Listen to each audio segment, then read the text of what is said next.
Books है ना जो books, they make the world a very small place, and they make your brain or your mind a very big place.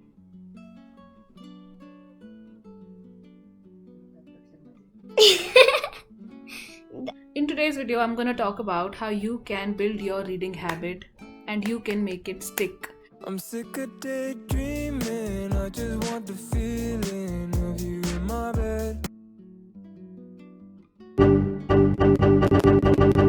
And I'm gonna try to make this a very quick video, although I have like about 5 points to talk about and 3 extra, which I don't call points really. So, I hope you like it. Leave your comments in the comment section below and subscribe, like, share, all that good stuff, and let's get right into it.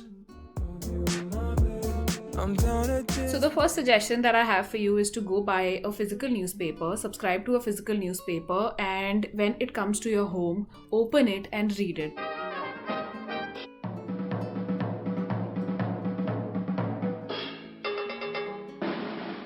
Now I know that this can sound like a very cliche advice because this is going around everywhere. Whenever somebody suggests you to develop a reading habit, they ask you to read a newspaper. But the importance of this habit is that newspapers are generally a very cheap source of good quality literature, and they not only enhance your knowledge, they also improve your vocabulary, and they can give you a reading habit and they can make it stick because it comes every day with new set of news pieces, new set of news articles that are equally engaging and equally interesting.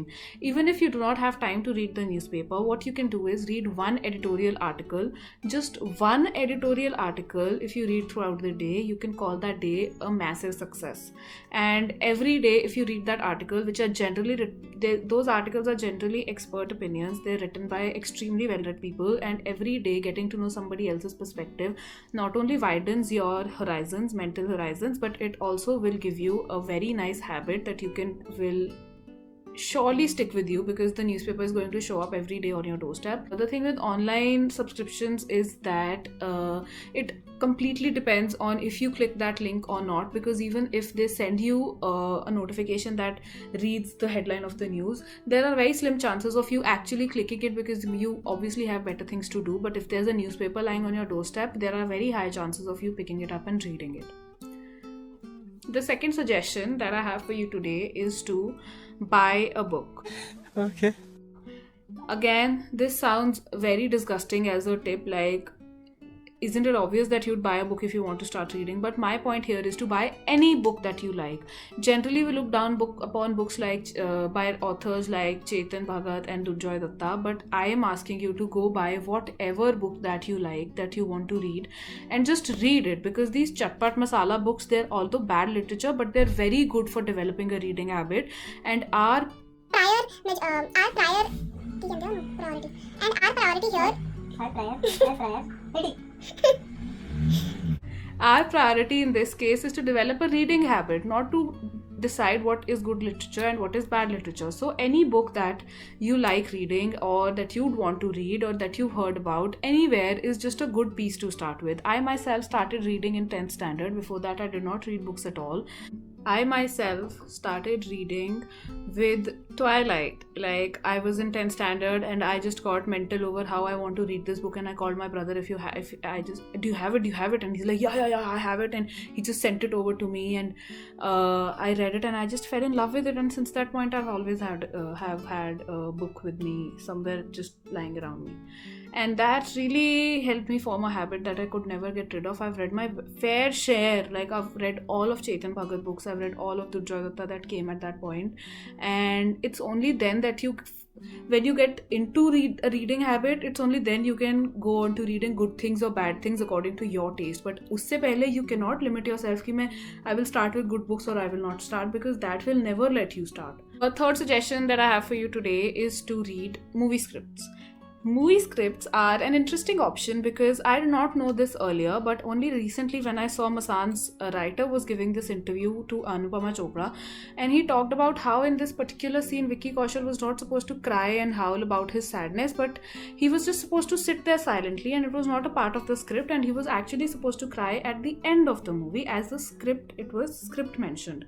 And what happened was that he actually improvised the scene, and what ended up happening was such a surreal experience for everybody that the set was transformed into this spectacle. Everybody couldn't help but cry. Everybody was looking and feeling what Vicky was feeling, and they did not know where Vicky was creating all those emotions from.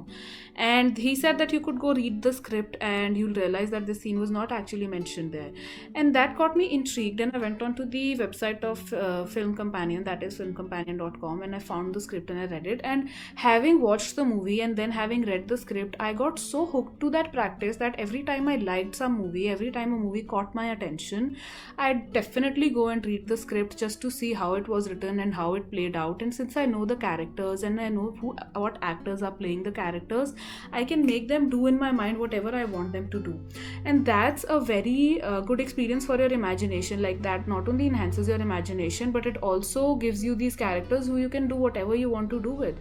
The fourth tip that I have for you, or fourth suggestion that I have for you, is to subscribe to online article websites. What I mean by article websites is that there are websites that write good quality articles on good quality topics, and they're generally random, but they're extremely well written. I myself have subscribed to this website called brainpickings.com, and they send me a notification whenever there's some article related to my field of interest, and I open it up and I read it, and it's generally a 2 to 3 minute read, but it's such a good read that I really want to go back to it again and again and again, and that develops a habit of opening up a reading material whenever the topic piques my interest, whenever I want to read it, and definitely forms a reading habit before you know it.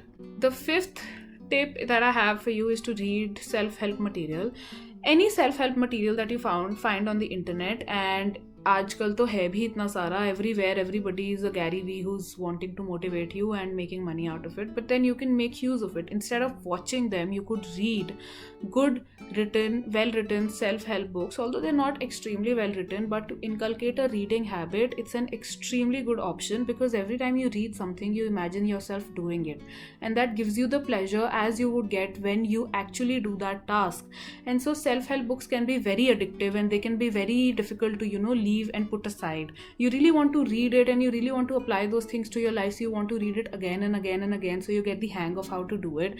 And when you're not able to do it, you want to go back to it just to see how he actually said that he do it. So since these are so addictive, these are very good pathway for us to form a reading habit, because once you start reading this, then you want to read other things. The idea of developing a reading habit is to go on and read things that interest you, that intrigue you, so that when you have to read something that does not interest you, it's not very difficult for you, because you're already used to reading.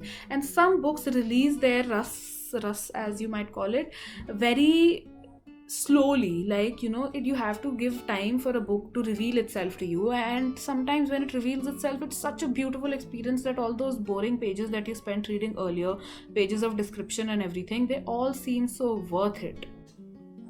So these were a few suggestions that I had that could help you improve your reading habit. But I also have a few pointers that I want you to keep in mind. So these are not actually tips or anything. These are just some pointers that help you enhance your any kind of reading, even if it's an academic reading that you have to do.